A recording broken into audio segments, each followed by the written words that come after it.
At 88, Dyan Cannon just made a confession that has Hollywood stunned. The legendary actress casually revealed she has several friends with benefits and goes on multiple dates each week. But that's not even the shocking part. In 2025, she was caught lying to the Secret Service about her real age. She listed 1950 instead of 1937 on her passport to feel younger. When they found out, she was interrogated for 45 minutes. Now people are wondering what else she's been hiding all these years. Dyan Cannon was born on January 4, 1937, in Tacoma, Washington. Her real name was Samil Dyan Friesen. She grew up in a quiet home filled with deep contrasts. Her mother, Claire Portnoy, was a Jewish immigrant from Ukraine who had escaped terrible violence. Her father, Ben Friesen, was a Mennonite man from Canada who sold life insurance. They didn't have much money, but they tried their best. Her mother had lost a grandmother during the Russian Revolution, a horrifying memory that Dyan would never forget. That pain stayed in the family. Growing up, Dyan faced cruel bullying at school because of her Jewish background and her darker features. People mocked her looks and called her names. But even as a child, she had a spark. By the time she was 5, she was already performing in local plays. Her mom would sew her costumes, and her dad worked hard to support the family. Dyan had a stutter that made school even harder, especially when she had to speak in front of the class. But in her bedroom, she would practice alone, dreaming of escaping to Hollywood. When she was just 13, something surprising happened. In 1950, she won the Miss West Seattle Beauty Contest. It came with a small cash prize and a fake rhinestone crown, but to her, it meant the world. Even though people whispered behind her back, saying she looked too ethnic, she stood tall and proud. She earned her first modeling jobs soon after, posing for Sears catalogs in 1951. She made $5 an hour and used that money for dance lessons. She practiced tap dancing every day for hours. But even then, the insults didn't stop. Some kids vandalized her contest sash with hate symbols. It was cruel. Still, she kept going. Her dark, curly hair and olive skin didn't match the blonde image everyone wanted, so she was rejected often. But that just made her stronger. She joined West Seattle High School in 1951 and quickly became the star of the drama club. She played Emily Webb in Our Town in 1953, and the school paper gave her glowing reviews. But she was still secretly fighting that old stutter, which had been with her since she was 4. In 1952, during a class report, she froze, and classmates laughed.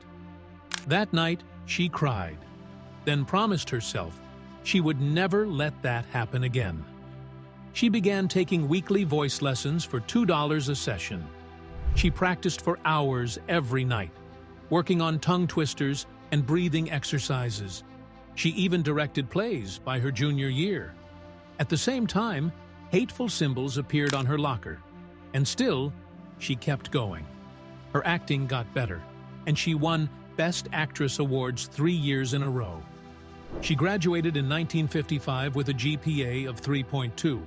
Her grades in the arts were strong, and it was clear she was born for something bigger. In 1957, when she turned 20, she left Tacoma and moved to Los Angeles. She had only $100 in her pocket and slept on her cousin's couch. A producer told her she needed a new name for Hollywood, so she changed it to Dyan Cannon.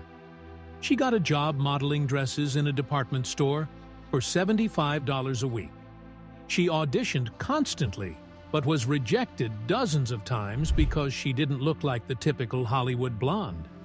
She shared a small apartment with 3 other actresses and sometimes could only afford 1 meal a day.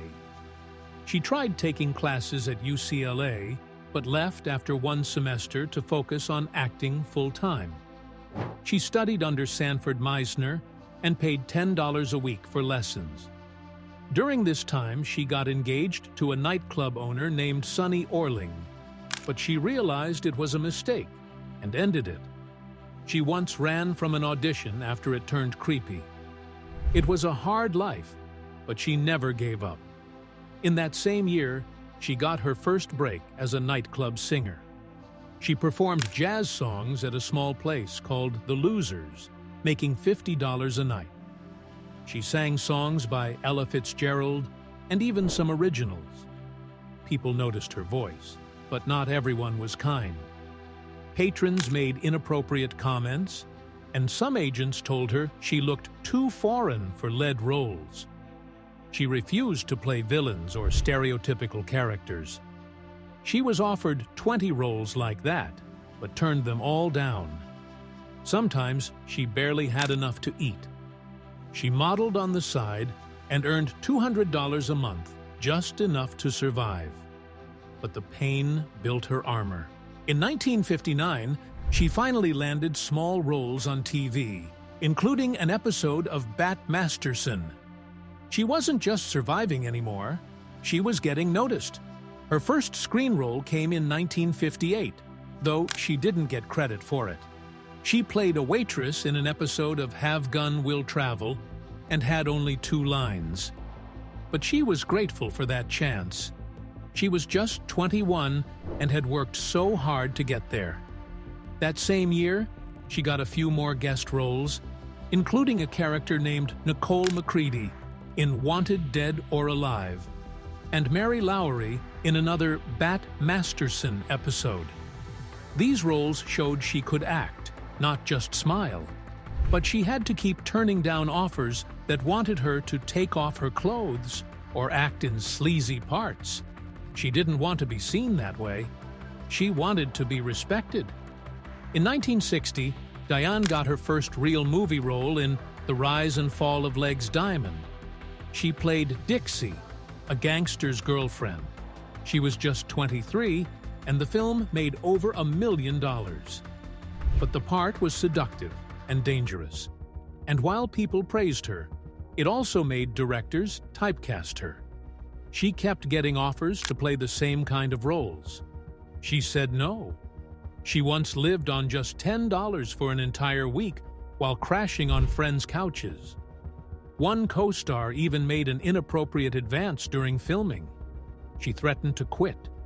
She appeared in other shows like Hawaiian Eye and Tombstone Territory.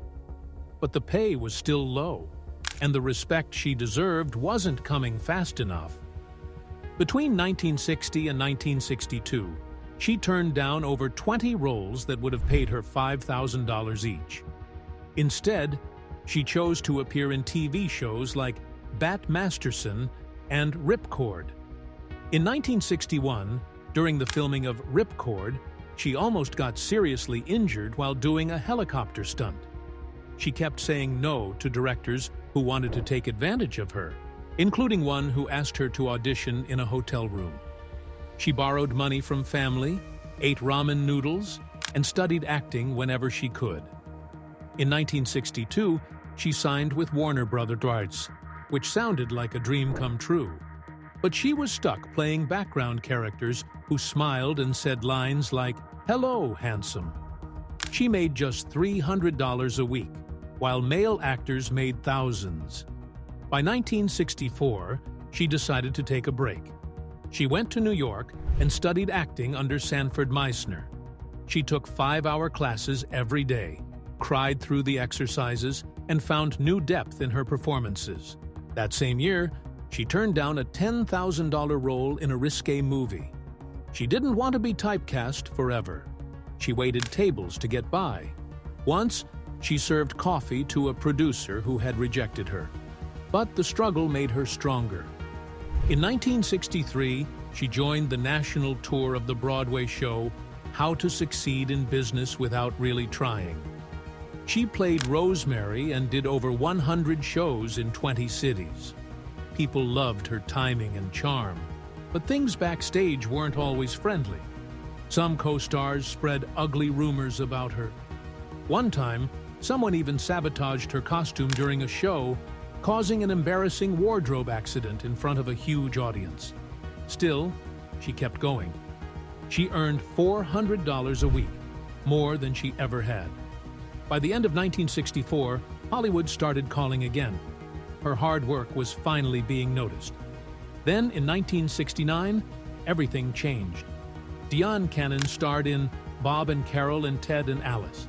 She played Alice, a woman exploring love and relationships in a way no one had dared show on screen before. It was bold, funny, and deeply emotional. The film made $30 million at the box office.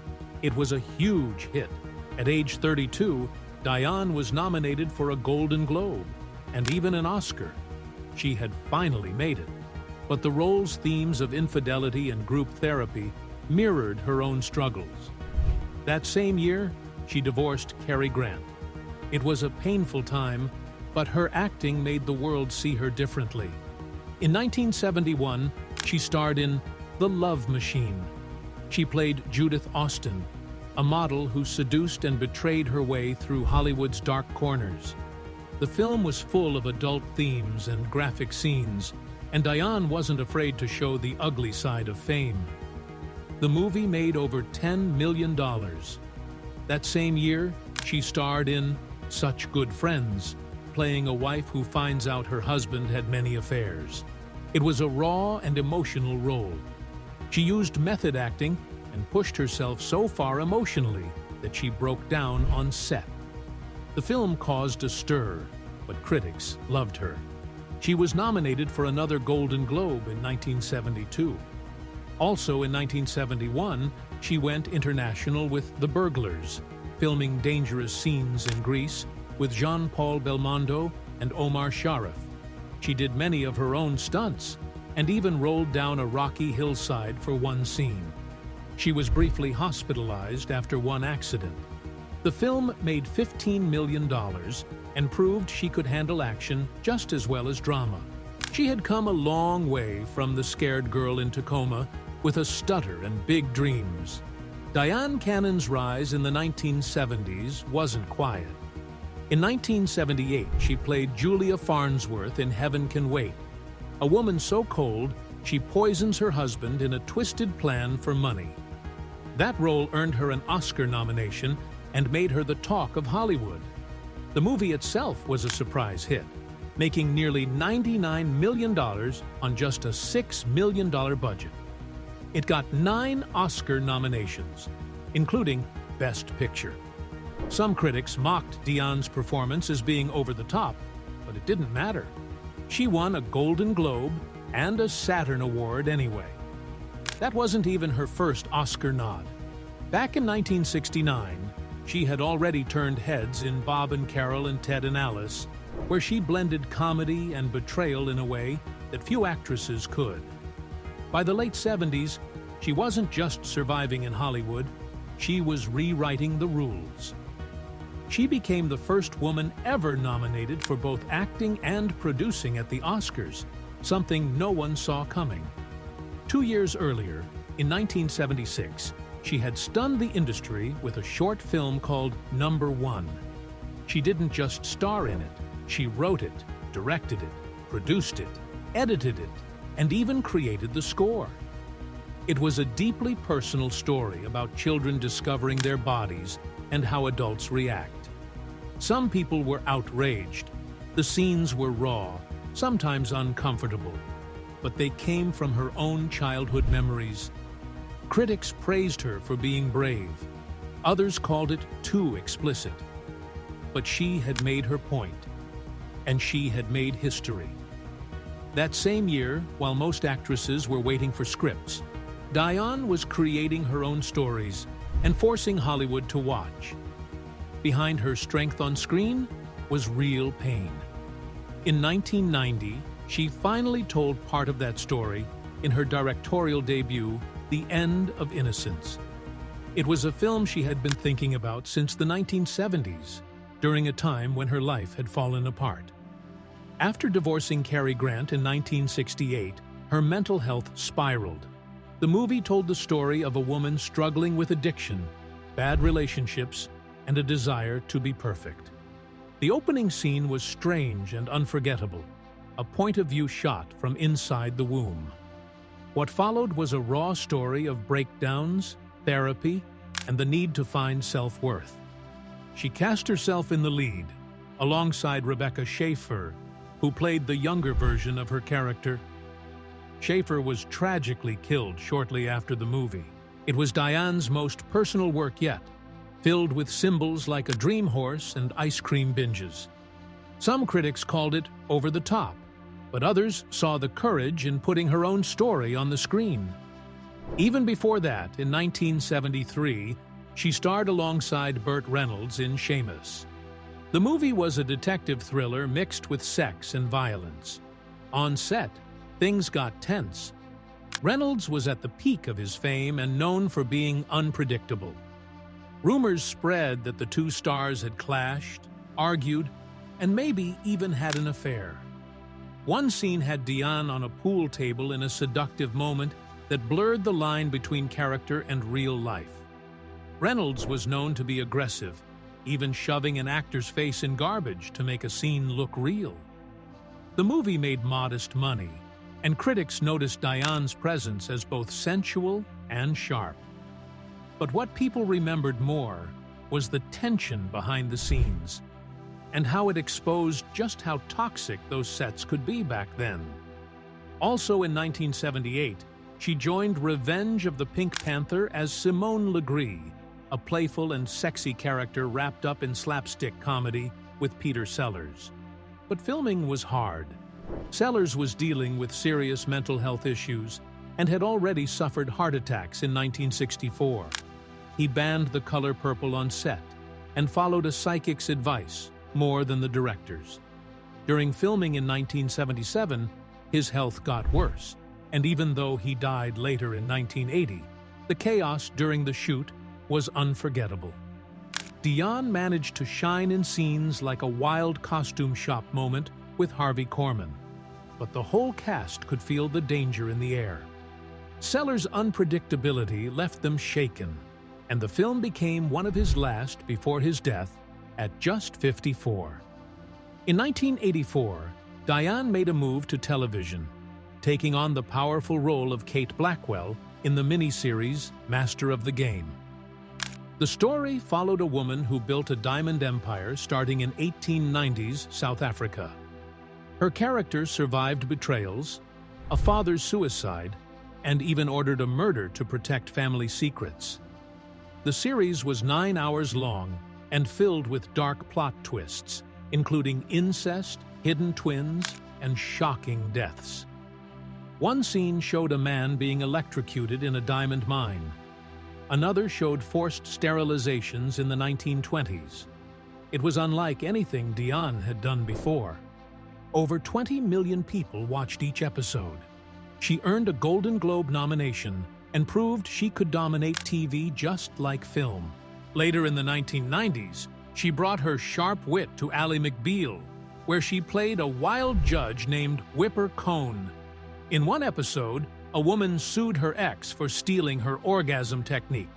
In another, Cannon ripped a man's toupee off in court to prove he was faking distress. The character was bold, funny, and completely unfiltered. It was a big shift from her dramatic roles, and fans loved her for it. The courtroom scenes reminded people of Dyan's own real-life confidence. She had divorced Cary Grant in 1968, a man 33 years older than her, and dealt with public judgment ever since. This role gave her a way to turn that history into humor.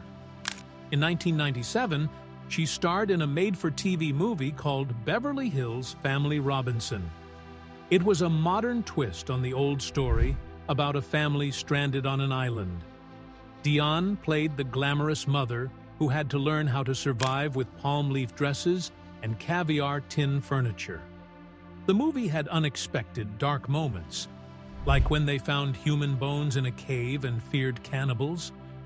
There was also a scene where she sucked venom out of a snake bite, drawing from real survival stories. It was meant to be a family film, but some scenes pushed the edge of what was considered PG. That same year, she returned to drama in Diagnosis Murder, playing Iris Mason, a mysterious woman involved in romance and crime. One episode showed her surviving a poisoning during a gala, only to uncover a $10 million insurance scam. Another had her faking amnesia after a car crash linked to mob activity. These episodes pulled from her old thriller roots, but mixed in humor and emotion. The show drew over 12 million viewers and earned a People's Choice nomination in 1998. Dyan's work behind the scenes was just as bold. When she directed The End of Innocence in 1990, she fought hard for creative control. She had seen too much during her time in real psychiatric facilities in the 1960s. She even went undercover to visit 12 more in the 1980s, documenting abuse and neglect. Some of those scenes made it into the film, including brutal electroshock sequences that mirrored real lawsuits in California. She faced pushback from studios but secured a $5 million budget. The film sparked controversy, but also led to actual investigations. Her honesty made people uncomfortable, but it also opened eyes. In 1998, she produced A Kiss at Twilight, a sultry period drama filled with scandals. Inspired by real-life affairs from the 1800s, she included scenes of opium-fueled love, a poisoned kiss, and a dramatic duel. The movie aired on Lifetime and drew over 4 million viewers, but it also triggered more than 1,000 complaints. Dyan later admitted she added some of her own romantic memories into the script, including secrets from her time with Cary Grant. In 2000, she produced Caddy Woodlawn, a family film based on an old novel. But behind the scenes, it was chaos. Budget cuts, long hours, and child labor law violations almost ruined the production. She took over editing herself and added violent historical scenes that hadn't been in the original script. The film eventually aired on Disney Channel, attracting over 3 million viewers, but her strict control over the crew became legendary.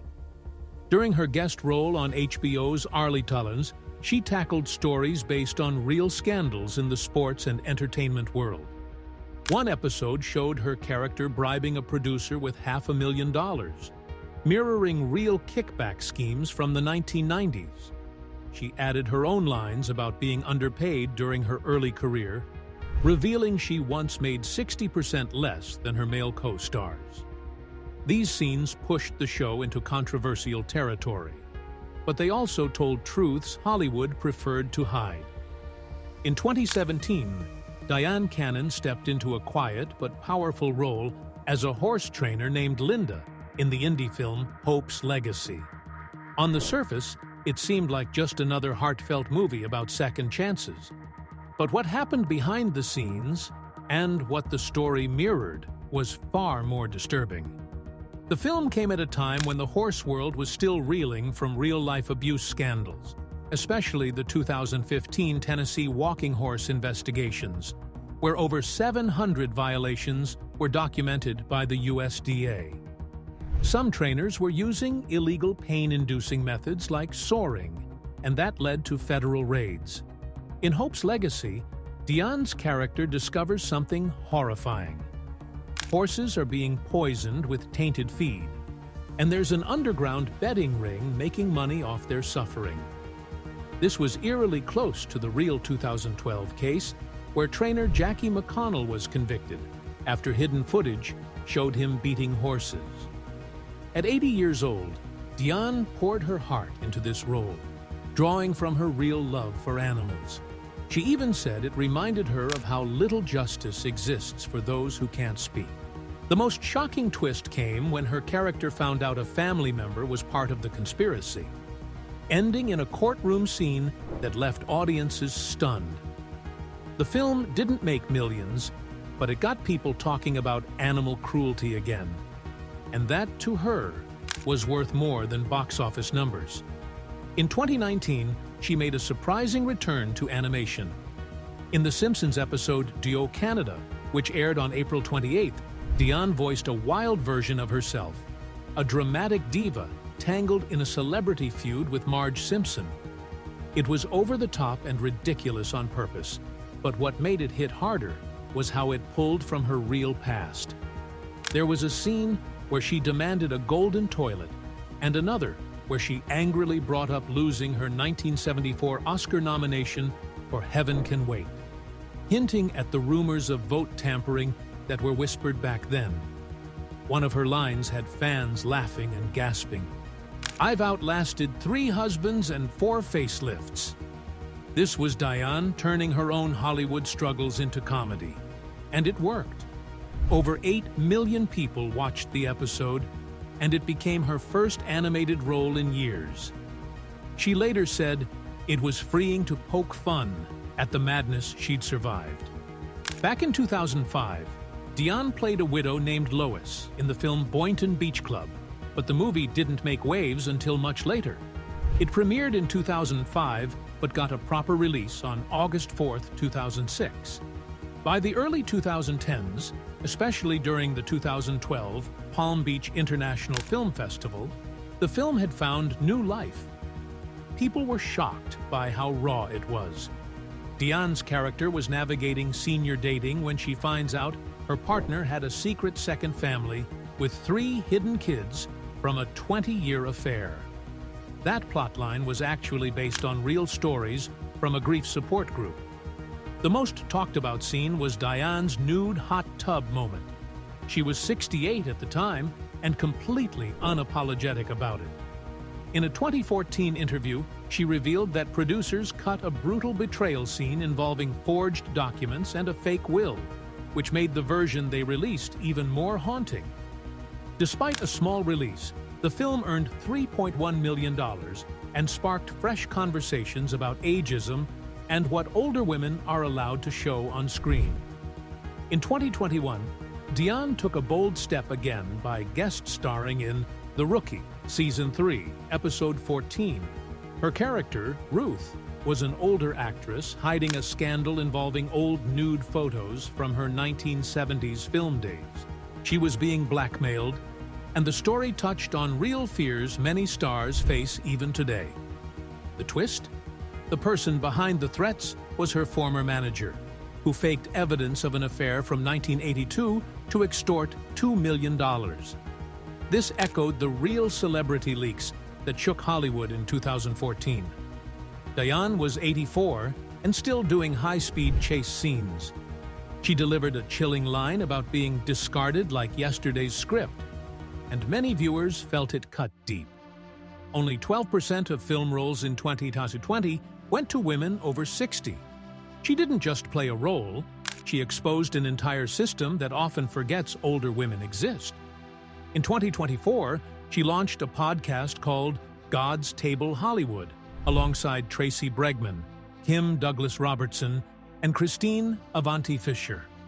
Starting on June 26th, the podcast shocked listeners with real behind-the-scenes secrets. In one July 2024 episode, she described a terrifying accident during the filming of Heaven Can Wait in 1978, where a $100,000 prop broke and almost killed someone. She also talked about how Peter Sellers nearly died of a heart attack mid-scene while filming Revenge of the Pink Panther, and how she believed it was God that saved him.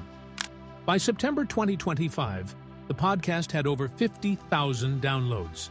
In another episode, she revealed she had been denied a White House tour in 2025 because her passport birth year didn't match. She had listed 1950 instead of 1937, and Secret Service flagged her. This mix of faith and scandal turned the podcast into something much more than expected. She was 88 and still finding ways to shock people, but with wisdom this time. Her first marriage in 1965 to Cary Grant seemed like a fairy tale at first. He was 61, she was 28, but it quickly turned dark. Cary had already been experimenting with LSD under the guidance of psychiatrist Mortimer Hartman. He believed it helped unlock trauma and wanted Dyan to do the same. Her first trip, before they even got married, was terrifying. Hallucinations, screams, and tunnels. But she kept doing it to try to save their relationship. By 1967, it had taken a toll on her mental health. She started using pot and pills to cope and ended up briefly institutionalized. In 1968, their divorce became final. She was granted custody of their daughter Jennifer, who had been born on February 26, 1966. During the custody battle, Dyan revealed how controlling Cary had become, monitoring her food, cutting her off from friends, and even locking her in a bathroom during his outbursts. He was ordered to pay $50,000 per year in support. In her 2011 memoir, she said the emotional pain felt like a slow death by 1,000 cuts. After all that, she tried to find peace in a second marriage with real estate investor Stanley Fimberg. They married on April 22, 1985, but it didn't last. By 1991, they were in court, battling over millions.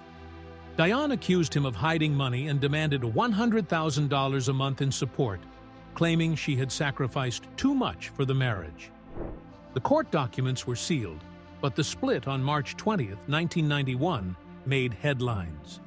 She was 54 then, and instead of hiding, she turned that pain into energy and took on bold roles like the one in Ally McBeal just a few years later. But pain wasn't just coming from failed marriages. In the 1970s, she was stalked by a fan who broke into her Beverly Hills home in 1976. He trashed the place and left threatening notes. She had to move 3 times in 1 year and spent over $20,000 a year on security. He was caught in 1977 and got probation, but the trauma stayed with her. She even admitted sleeping with a gun under her pillow for months. This happened years before stalking laws existed, and her experience later helped push for privacy rights in Hollywood. Even in her late 80s, she's not slowing down. In a 2025 interview with People, she casually said she has several friends with benefits. She goes on dates, travels, and enjoys life without needing a husband. At the Hollywood Beauty Awards on April 7, 2025, she joked about having multiple special people in her life. It reminded people that she'd once had flings with legends like Johnny Carson, including Vegas weekends and private jets. She says yoga and staying positive keep her going. In 2023, she appeared in the miniseries Archie, which honored Cary Grant. She told KTLA in an interview, "Age is just a number," and her fans believed her. But behind her fierce confidence was a long road of heartbreak. Her depression in the 1990s hit so hard that she tried to end her life in 1997. She took pills after losing her mother and facing career struggles. She was hospitalized for 3 days and had 12 sessions of electroshock therapy, which left her with memory gaps. In a 1999 Oprah interview, she spoke about mistaking strangers for Cary Grant after treatment. In 1998, she turned to Christianity, found peace in prayer, and helped hundreds of women through her ministry by 2005. In 2025, she made headlines again. This time, it was for being stopped at the White House for listing the wrong birth year, 1950 instead of 1937, on her passport. She admitted she did it to feel younger. The Secret Service found out during a scan, and she was interrogated for 45 minutes. The story went viral. She laughed about it later on Instagram, saying, "Vanity's my middle name." But underneath the joke was a truth about Hollywood, how women over 50 still get 60% fewer roles. She's faced rumors, too. In 1978, while filming Heaven Can Wait, the press claimed she was having an affair with Warren Beatty. They filmed 47 intimate scenes, and tabloids ran wild. There were stories of late-night visits, expensive gifts, even a diamond necklace. Dyan always denied it, saying they were flirty but never involved. Still, it caused tension and lost her $200,000 in endorsements. But the scandal boosted the film to $98 million in box office earnings. She later joked in her memoir that in Hollywood, half the rumors are true, and the other half just haven't happened yet.